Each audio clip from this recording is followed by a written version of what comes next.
Bonjour et bienvenue chez MindBiscuit. Alors pour la vidéo d'aujourd'hui, je vais vous dire comment faire pour lire plus de livres. J'ai pensé à faire un petit truc sympa. En fait, je vous l'ai pas dit, mais la dernière vidéo, celle de comment se réveiller tôt, c'est la première vidéo que j'ai réalisée et montée toute seule. Donc avant, quand je faisais des vidéos en animation, c'est moi qui m'occupais d'absolument tout. Mais après, quand je faisais des vidéos face caméra, eh bien moi je m'occupais de ce qui était devant la caméra et mon mari s'occupait de tout ce qui se passait derrière la caméra. Mais cette fois j'ai pris les choses en main et je suis en train de faire mes propres vidéos de A à Z. Et j'aime bien en fait ces vidéos dynamiques où je ne suis pas tout le temps devant la caméra en train de parler, où je vous emmène un petit peu avec moi partout où je vais. Et on va faire ça aujourd'hui. En fait, vous allez m'accompagner durant toute ma journée et je vais tout simplement vous montrer, au lieu de parler, quand est-ce que je lis, comment je lis et comment en fait je trouve le temps de lire et comment je consomme mes lectures. Alors, j'ai commencé à écouter un nouveau livre ce matin et j'adore écouter un livre en audio en me préparant le matin. Ça me réveille et me motive et j'ai l'impression que je reçois mieux les informations que j'écoute. Ça me prend généralement de 10 à 15 minutes pour me préparer et par me préparer, je veux dire me maquiller. Donc j'enfile mon casque et j'écoute mon livre. Après ça, je passe directement à la cuisine tout en continuant à écouter pour préparer mon petit déjeuner. Et le tout me fait en général entre 20 et 30 minutes d'écoute. Là s'arrête ma petite aventure audio pour la routine matinale. Toutefois, si vous en avez envie, vous pouvez continuer à écouter votre livre en prenant votre petit déjeuner. Personnellement, je préfère le prendre dans le calme. Des fois, il m'arrive de lire quelques pages en sirotant mon café, mais c'est assez rare. Ensuite, vous avez le trajet au boulot ou pour aller étudier ou faire des courses, peu importe, que vous le fassiez à pied dans les transports en commun ou en voiture. Avant, j'avais un trajet d'1 heure pour arriver au boulot et du coup, rien que pendant mes trajets en voiture, j'écoutais 2 heures d'audio par jour. À présent, j'ai un trajet de 6 minutes, mais je ne les néglige pas car ces 6 minutes x 4, ça me fait 24 minutes d'écoute par jour. Surtout que des fois, ces 6 minutes sont légèrement prolongées, comme ici, car je dois jouer à Tetris pour stationner ma voiture dans le minuscule parking de notre entreprise. Donc, vous avez compris, à midi, je remets mon livre, c'est un réflexe que j'ai dès que je suis dans la voiture. Après, si vous déjeunez seul, vous pouvez écouter votre livre en déjeunant. Pour ma part, quand j'étais à l'université ou encore pour mes précédents boulots, je ne rentrais pas à la maison à midi. Donc je mangeais, puis je prenais mon livre et je lisais pour le reste de ma pause déjeuner. Et croyez-moi, ça vous fait une très agréable coupure dans votre journée. Et vous n'aurez plus besoin de trimballer le chargeur de votre téléphone, si vous voyez ce que je veux dire. Bon, puis des fois je lis en prenant mon goûter. Ce jour-là, je ne l'ai pas fait, car en prenant mon goûter, quand mon mari est à la maison, on se raconte nos journées. Du coup, j'ai repris mon casque et mon livre audio pour m'accompagner pendant que je prépare le dîner. Je ne sais pas pour vous, mais je suis très lente en cuisine, donc c'est parfait pour écouter un maximum de mon livre. Et vous pouvez faire ça avec toutes vos tâches ménagères, surtout si vous les aimez moyennement. Ça vous fait d'une pierre deux coups, ça va vous divertir et vous allez apprendre des choses. Donc à chaque fois que vous avez une tâche qui n'a pas besoin de vos capacités cérébrales, comme faire la vaisselle, ranger ou encore faire à manger, mettez vos écouteurs et écoutez votre livre. Et puis, vers 22 h, je retrouve ma dernière lecture de la journée et c'est franchement mon moment favori, surtout si le livre que je lis est captivant. Celui-là l'est et j'y pense toute la journée. Je pense à Rose, le personnage principal, à ce qui va lui arriver et en fait cette anticipation de lecture toute la journée, à chaque fois que j'y pense, me rend heureuse. Mais voilà, j'ai toujours eu une passion pour la littérature. J'ai lu mon premier roman à 8 ans, un après-midi pendant que je m'ennuyais chez ma mémé. C'était Mémoires d'un âne de la comtesse de Ségur et depuis j'ai accroché au monde de la lecture. Mais comme vous avez pu le voir, je suis comme le commun des mortels. Je n'ai pas le nez fourré dans un bouquin du matin au soir.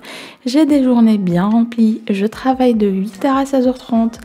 J'ai un foyer duquel je dois m'occuper, un mari avec qui je passe du temps, des chats dont je m'occupe et ma chaîne sur laquelle je travaille tous les jours.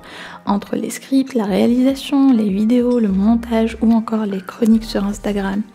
Mais avec de l'organisation, de la volonté et un sens des priorités, on peut trouver le temps de lire ou d'écouter des livres. Bon, on passe à présent au bilan de la journée. On commence avec le livre audio. En passant, il est très intéressant. Et pendant ma préparation et la préparation du petit déjeuner, j'ai écouté 28 minutes. Et ensuite, pendant mes 4 petits trajets au boulot, j'ai écouté 27 minutes. Et enfin, pendant que je préparais le dîner, j'ai écouté 59 minutes. Le tout me fait 1h54 d'écoute. Et ça représente parfaitement ce que j'écoute typiquement en une journée tout à fait banale. Pour le corps quantique de Chopra, j'ai lu, voyons voir, laissez-moi compter. Eh bien, j'ai lu 0 page en fait. Et oui, je lis généralement en prenant mon goûter ou rarement en prenant mon café le matin. Et aujourd'hui, je ne l'ai pas fait. Quand mon mari prépare le dîner, c'est le livre que je prends. Et quand je le fais, je lis en moyenne entre 20 et 30 pages. Mais sinon, le week-end, j'ai un peu plus de temps à lui consacrer. Et enfin, Rose Madder de Stephen King. J'ai lu 34 pages, mais je peux dire que ce fut une très bonne soirée de lecture. Car quand je suis fatiguée ou quand je me mets au lit un peu plus tard, je lis moins. Mais encore est-il que 5 pages pour clôturer sa journée reste mieux que rien du tout. Pour vous donner une idée d'ensemble, ce rythme-là me permet d'enchaîner 6 livres par mois, 3 en audio, 3 en papier. Et ce, en ayant des journées où je n'écoute aucun livre et où je ne lis que 10 pages par jour. Toutefois, l'important reste de s'instruire et de prendre du plaisir. Ce n'est pas une compétition, chacun avance à son propre rythme. Si en pensant à la lecture, vous vous dites que vous n'avez pas le temps, que vos journées sont bien remplies, que vous n'arrivez jamais à caser la lecture dans votre journée, eh bien ce que je vous conseille c'est de tout simplement raccorder cette habitude de lecture à une autre habitude qui est déjà bien installée. Donc par exemple si vous prenez tous les matins votre café, je doute qu'un matin vous allez vous lever et oublier de prendre votre café. Et pourtant vous vous levez tous les jours, vous passez votre journée et vous oubliez de lire. Du coup, ce que vous allez faire, c'est de raccorder cette habitude que vous n'avez pas à une habitude qui est déjà bien installée. Donc, à chaque fois que vous prenez le café le matin, pensez à prendre votre livre et à lire pendant que vous prenez votre café. Ou encore, si vous prenez une tisane le soir avant de dormir, et je ne sais pas pourquoi je donne que des exemples avec des boissons chaudes, mais bon, eh bien, pensez à prendre votre livre et à lire pendant que vous prenez votre tisane. Toutefois, autre chose, mettez votre livre là où vous le voyez. Par exemple, là je suis en train de lire Le corps quantique de Deepak Chopra.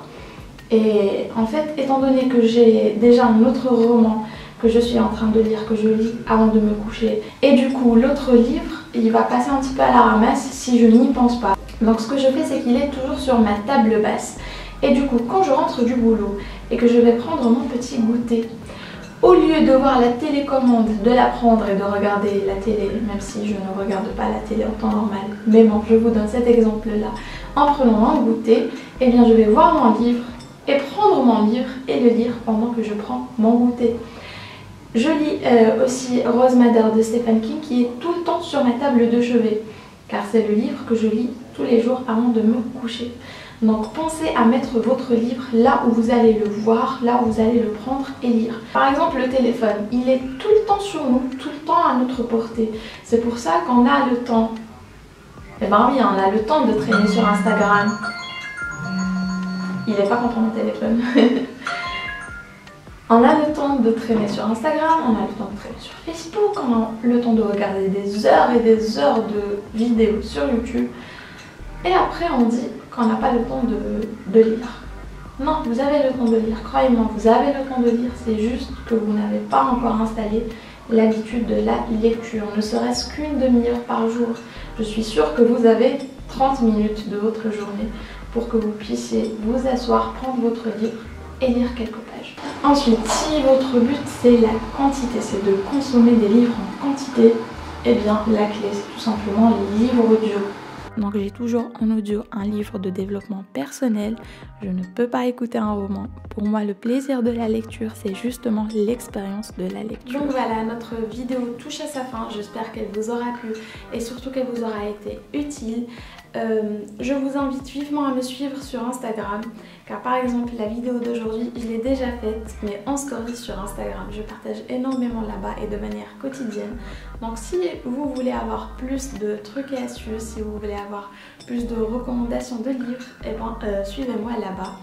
Et je vous invite aussi à vous abonner à ma chaîne si vous voulez voir plus de vidéos car j'ai remarqué sur mes statistiques que 77% des gens qui regardent mes vidéos ne sont pas abonnés.